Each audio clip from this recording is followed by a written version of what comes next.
Locked doors hide mysteries. Keyholes can reveal answers. I'm Revel Arroway, and this is Keyhole Witness.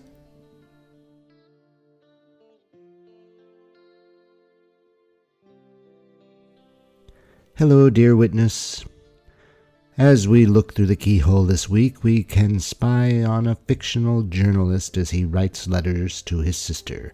Letters written and posted while reporting on a kidnapping trial that he suspects shouldn't have taken place. What I tell, I do not report. I merely tell. Please enjoy Hangman.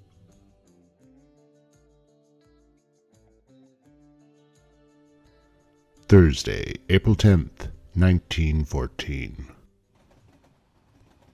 Hey sis, sorry about the penmanship on a train heading south to Louisiana, laying on my stomach in an upper bunk, swaying back and forth and shading my eyes from the light bulb. The shade is kind of broken. So, assignment in Louisiana. Didn't believe it myself. I figured I'd be doomed to the Chicago City desk for the rest of my life. But it seems Hank had other ideas for me, or couldn't find anyone else he could send on this assignment.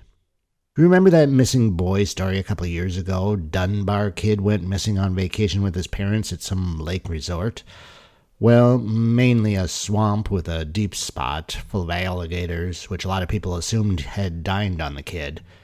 His dad and the town managed to sock together a few $1,000s as a reward, and 8 months later the kid shows up somewhere in Mississippi, along with a guy who's supposed to have kidnapped him.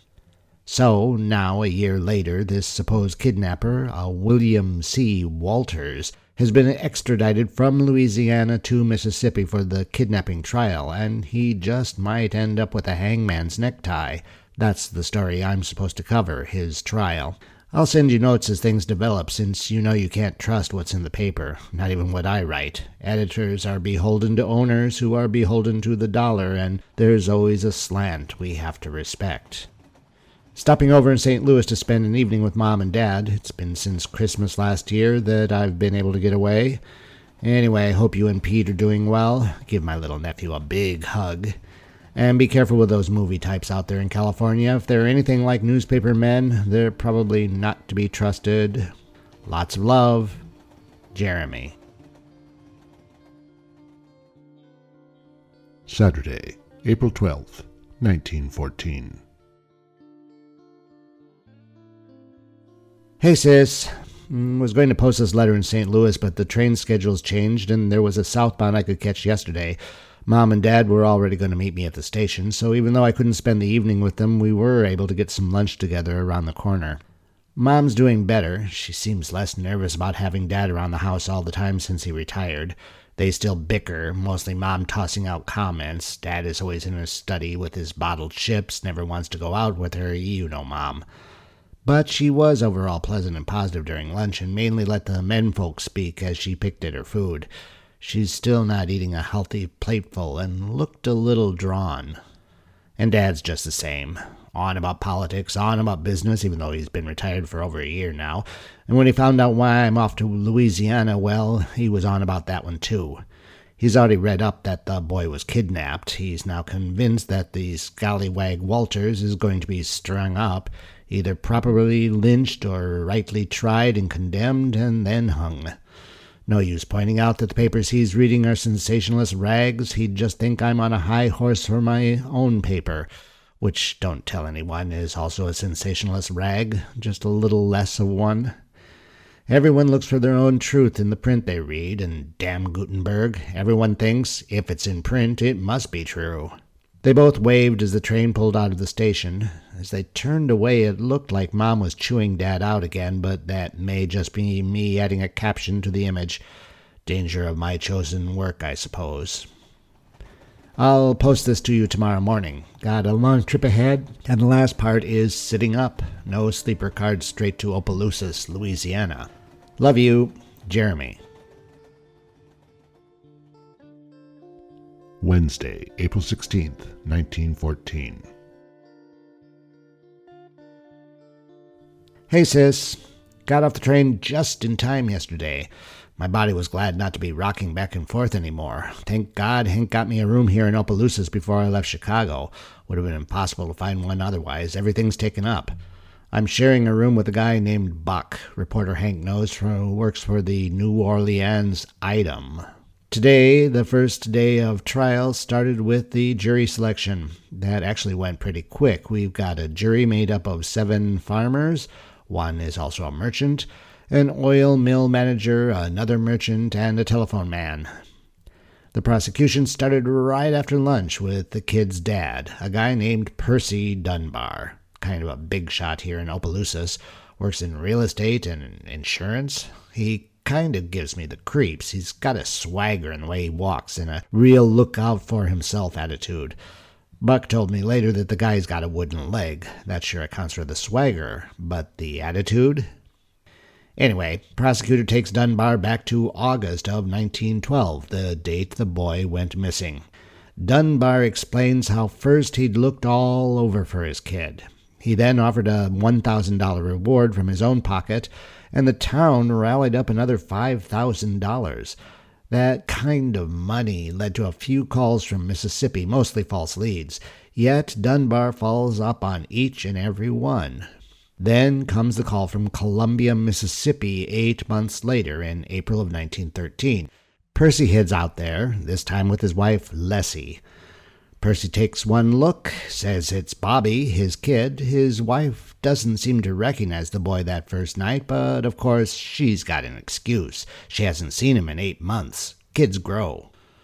There is an emphasis on making sure that everyone knows that this kid currently living under the Dunbar's roof is Bobby Dunbar. The prosecution's entire case rests on that fact.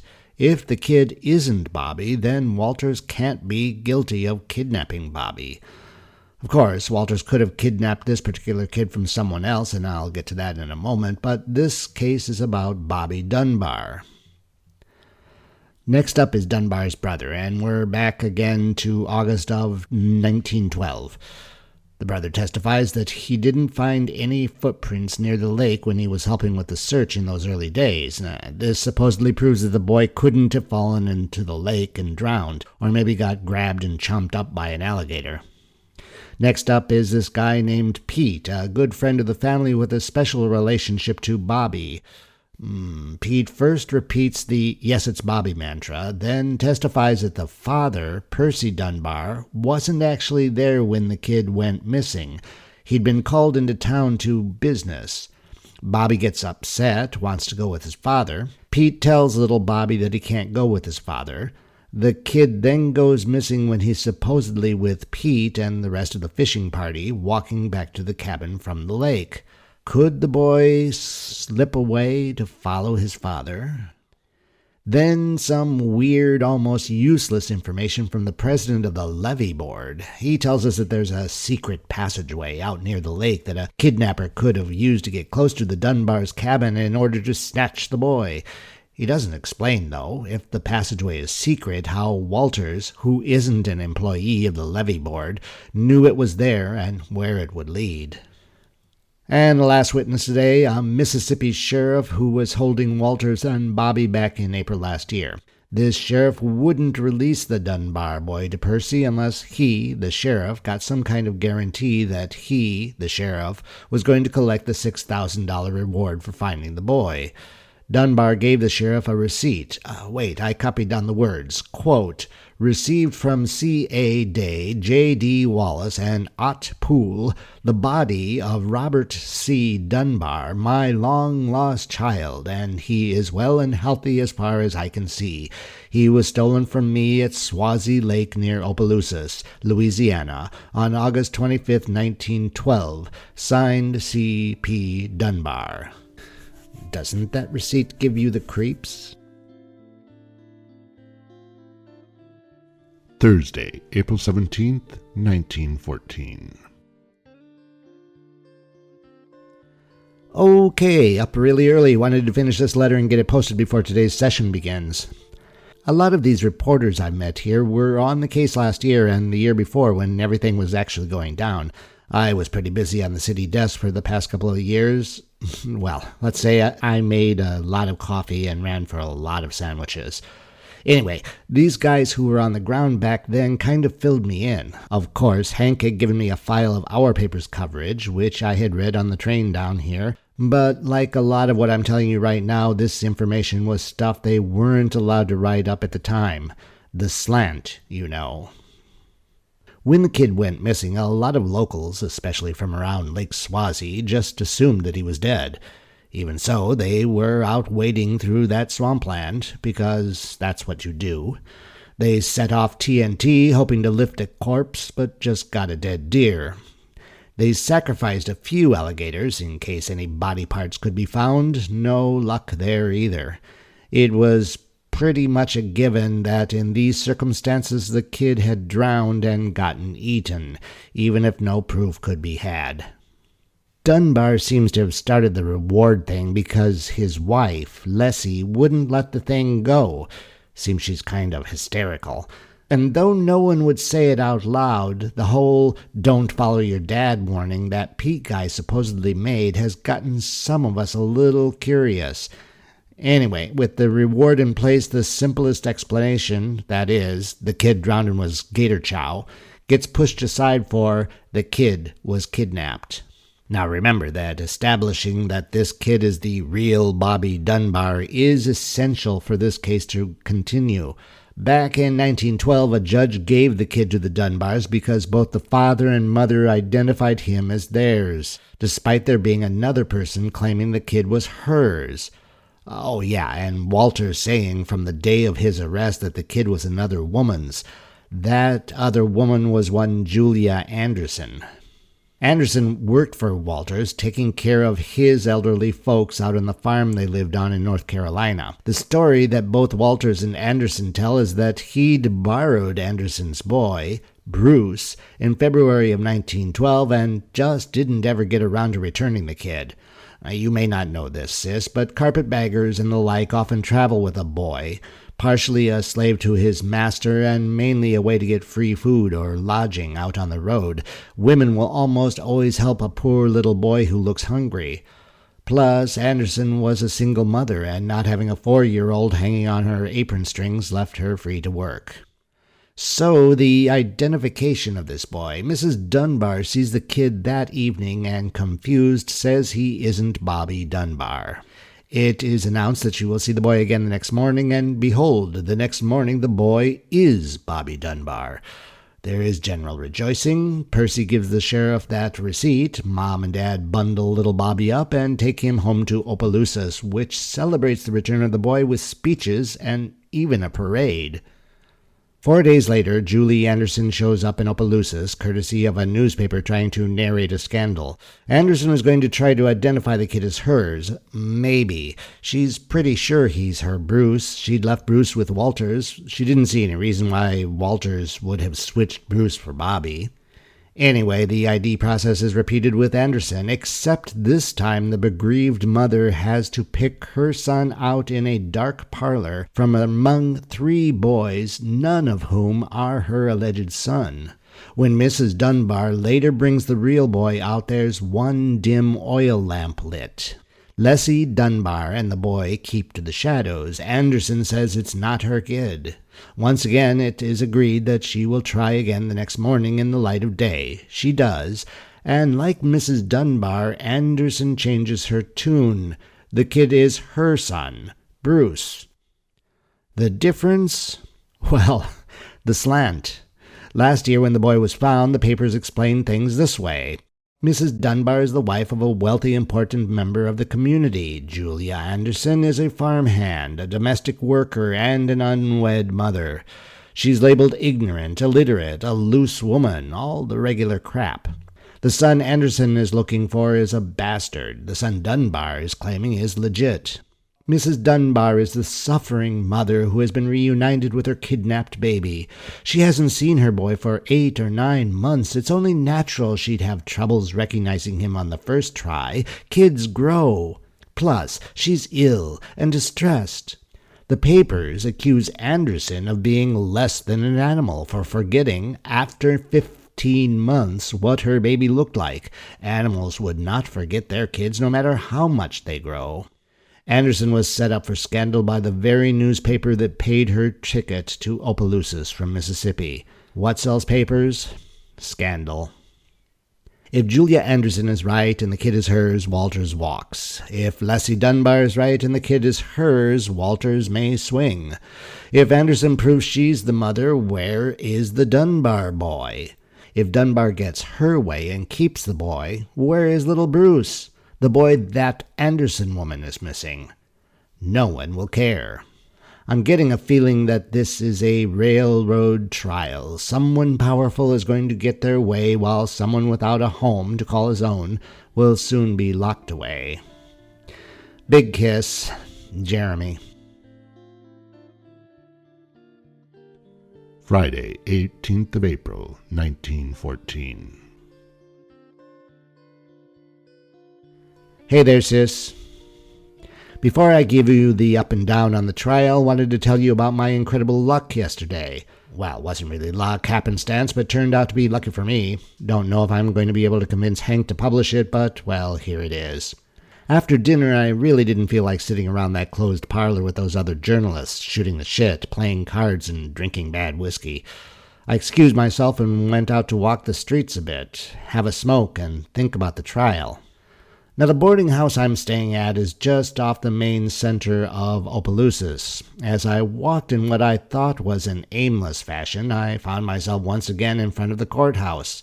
It was odd looking at the building in the early spring evening without the heat or the crowds. 3 massive stone arches frame the porched entry. Atop that porch sits an imposing bell tower. The building stretches back to accommodate 8 tall windows in 2 stories. This is a place where justice is meted out, if you helped build the structure that houses that justice. Across the way is the sheriff's office, where Walters is being held in a cell with a window just above street level. I'd heard that the prisoner talked with passers-by and played tunes on some kind of harp he made out of scraps, so I wasn't surprised to see an arm reach out from between the bars and beckon me over.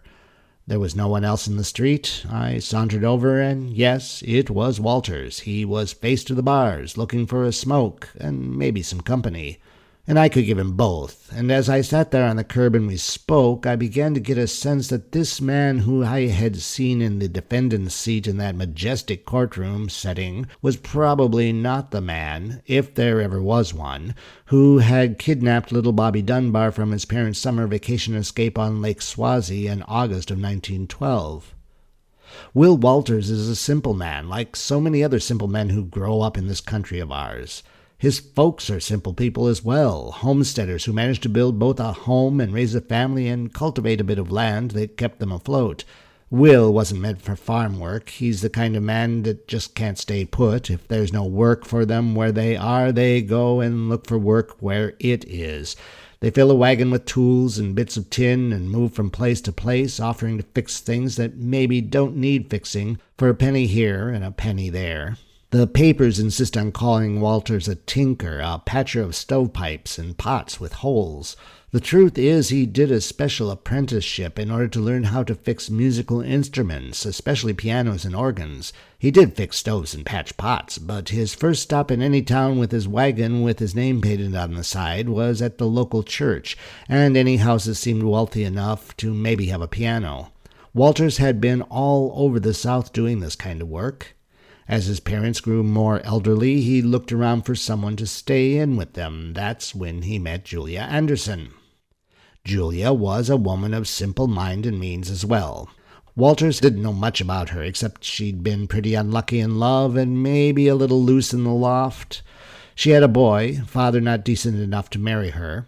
Will maintained that the boy was his brother's bastard son, but Julia disputes that, so who knows. Julia was generally shunned in the community, but she was a hard worker, and Walters figured that having the kid would be motivation enough for her to keep the job looking after his folks. And having the kid there seemed to make his mother happy. Not everyone trusts the traveling tinker. Those wandering men often get lumped into the general carpet bag of the snake oil, the hair restoration cream, the liver elixir salesman, or the general carpet bag of the carpetbagger, the guy who sells you useless trinkets and baubles and stuff that ends up breaking before the guy is a day down the road. Not a fair comparison. Tinkers generally do a good job. They would be back in town and would want to protect their reputation, and many did. I think Walters happens to be one of those. Neither repairing church organs or having a fair reputation ever seemed to make it into the stories about him in the papers, though. Walters admits to having kept the boy, Bruce, long after he had promised to return him to Julia. Walters had meant to bring Bruce back to his mother at the end of the summer. He didn't explain why he hadn't kept to that plan. He'd had the kid with him for almost a year and a half when he was arrested, and that's what's important about his defense. Walters had Bruce with him for 6 months before Bobby Dunbar went missing, and he had witnesses who would say so. Now just about here, the deputy sheriff on night watch beats on the bars of Walters' cell and tells him to shut up and go to sleep. I went back to my room and did go to sleep. I wonder if Walters was able to. He seemed sure that he would be acquitted, yet I wasn't as sure he was as sure as he seemed. His witnesses weren't in town, and he didn't seem to have the means to get them here for trial. Back in the courthouse, Mrs. Dunbar is carefully escorted to the witness stand. We're led to believe that she is a somewhat frail woman with a chronic ailment that can be readily seen in her demeanor. What's more, a full year after getting her son back, the woman is still weeping. Her testimony is basically melodramatic bullshit, but the prosecutor got what he wanted, jury sympathy for the woman who suffered all that worry and sorrow while her boy was missing for 8 months, plus all the distress having to testify at the trial of her boy's kidnapper. Imagine her dramatically pointing an accusing finger as she shouts through tears, "Evil man!" Anyway, she basically tells the same story about how she managed to identify her boy after that one failed try. There's some testimony that Walters was talking about collecting the reward in December of 1912. Walters was seen with a boy in Mississippi. Could have been Bobby, could have been Bruce. Jumping back to August, another guy from Mississippi says Walters told him he'd been near Swazi Lake when the Dunbar kid went missing. Then a man named Linder, who kind of looks like Walters, but mainly because this type of man tends to look like all the others like him. Well, he says he'd been traveling in northern Louisiana, but not with a boy, and also says that no one has ever mistaken him for Walters, and didn't know Walters personally. And I'm wondering, what's this all about? And how about this testimony? Now, pay attention now.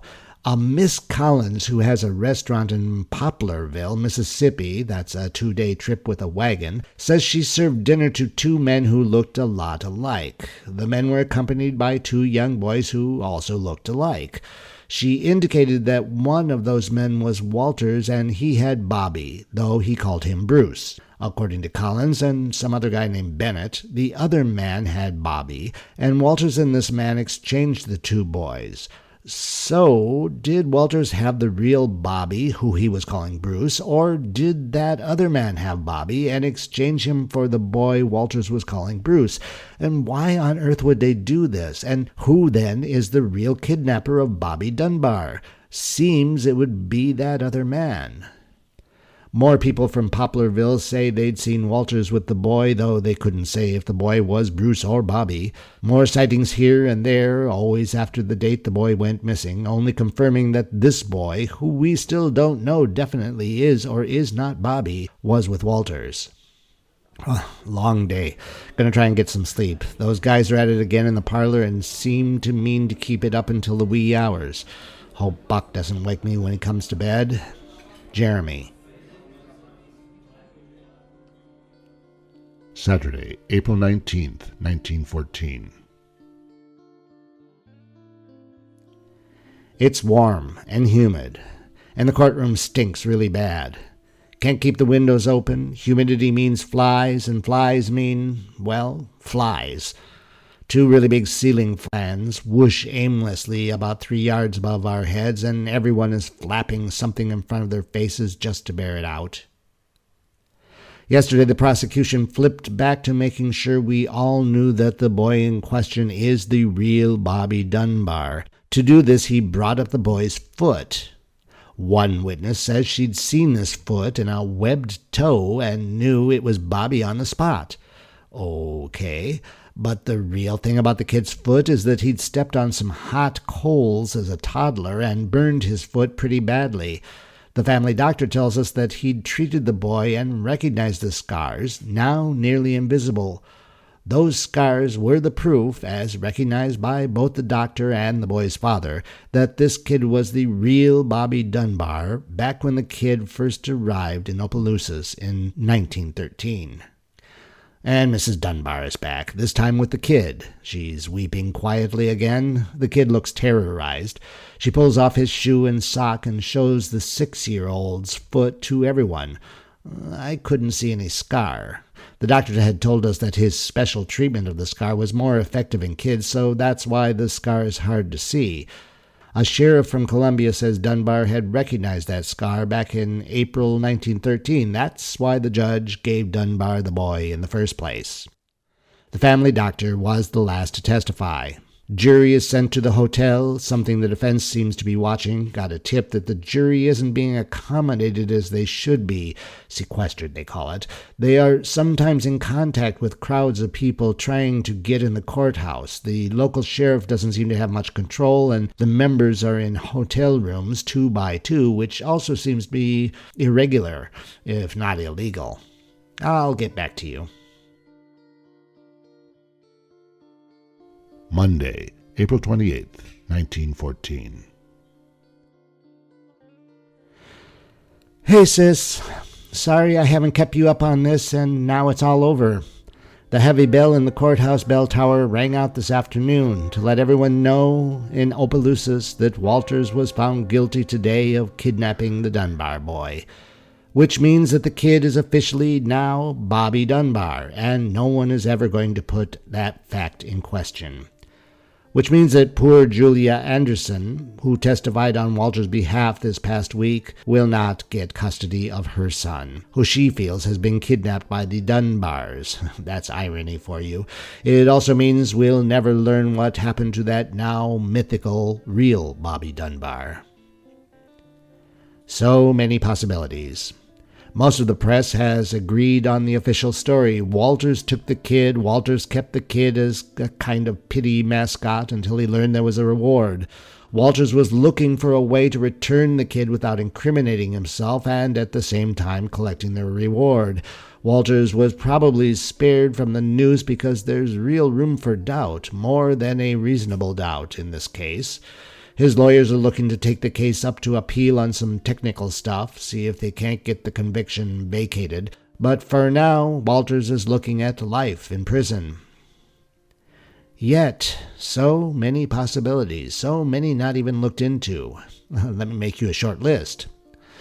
A tramp who looks like Walters is traveling on foot along the train tracks and discovers the secret passage that leads him to a spot near the Dunbar's cabin, sees the 4-year-old walking up the path from the lake with a bunch of other kids, reaches out from the bushes near that path and grabs the kid, and keeping a hand over the kid's mouth, does a return trip through that passage and disappears into the tramp world with a meal ticket.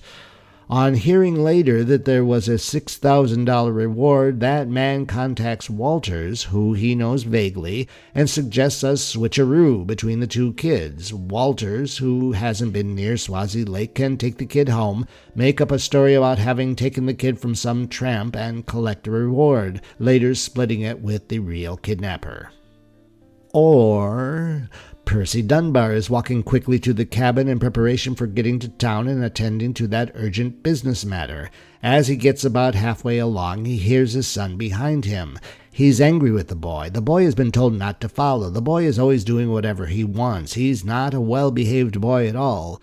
Percy KOs the kid with a closed fist. The kid tumbles down a bit and ends up face up in some swampy water. Percy is in a hurry, just continues on his way, figures the kid will wake up and make his own way back to the cabin. Percy doesn't see the alligator slip up to the unconscious prey and clamp its jaw onto Bobby's head and neck. That alligator managed to evade the mass dissection carried out on gators down near the lake. Or Bobby hung back when the rest of the fishing party headed back to the cabin. He got too close to the edge of the water. He lost his footing. He drowned. An alligator ate him up. That alligator also managed not to get cut open. They didn't sacrifice all of the alligators in Lake Swazi that August in 1912. I don't think we have to ask where Bruce Anderson is.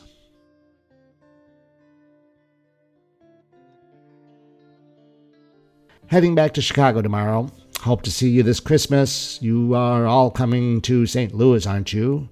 You can't possibly miss 2 Christmases in a row. You know Mom would have a fit.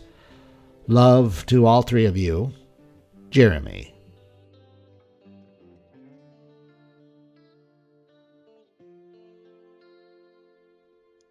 You're listening to Radio Revel. Listen, like, subscribe, and share.